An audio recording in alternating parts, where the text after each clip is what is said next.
আজি আমাৰ 4জন প্ৰাৰ্থীৰ ভিতৰত ভাগ্য নিৰ্ণয় হ'ব আৰু মই ভাৰতীয় জাতীয় কংগ্ৰেছ হৈ আমি যথেষ্ট আশাবাদী যে আমি বিপুল ভোটত জয়যুক্ত হ'ম।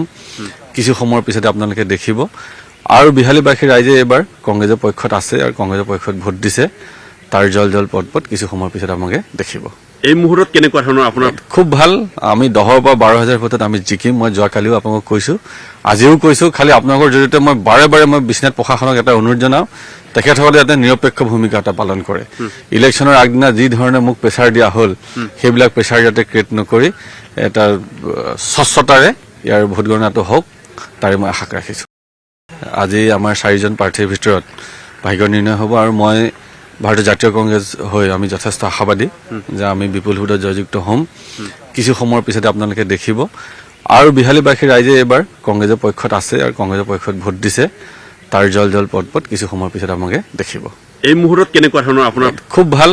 আমি 10,000 পৰা 12,000 ভোটত আমি জিকিম। মই যোৱাকালিও আপোনালোকক কৈছো, আজিও কৈছো। খালি আপোনালোকৰ জৰিয়তে মই বাৰে মই বিশ্বনাথ প্ৰশাসনক এটা অনুৰোধ জনাওঁ, তেখেতসকলে যাতে নিৰপেক্ষ ভূমিকা এটা পালন কৰে।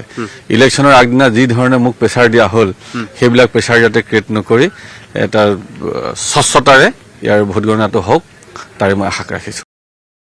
আজি আমাৰ 4জন প্ৰাৰ্থীৰ ভিতৰত ভাগ্য নিৰ্ণয় হ'ব আৰু মই ভাৰতীয় জাতীয় কংগ্ৰেছ হৈ আমি যথেষ্ট আশাবাদী যে আমি বিপুল ভোটত জয়যুক্ত হ'ম।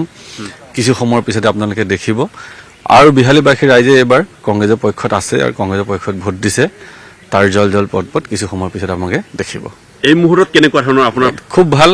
আমি 10,000 পৰা 12,000 ভোটত আমি জিকিম। মই যোৱাকালিও আপোনালোকক কৈছো, আজিও কৈছো। খালি আপোনালোকৰ জৰিয়তে মই বাৰে মই বিশ্বনাথ প্ৰশাসনক এটা অনুৰোধ জনাওঁ, তেখেতসকলে যাতে নিৰপেক্ষ ভূমিকা এটা পালন কৰে।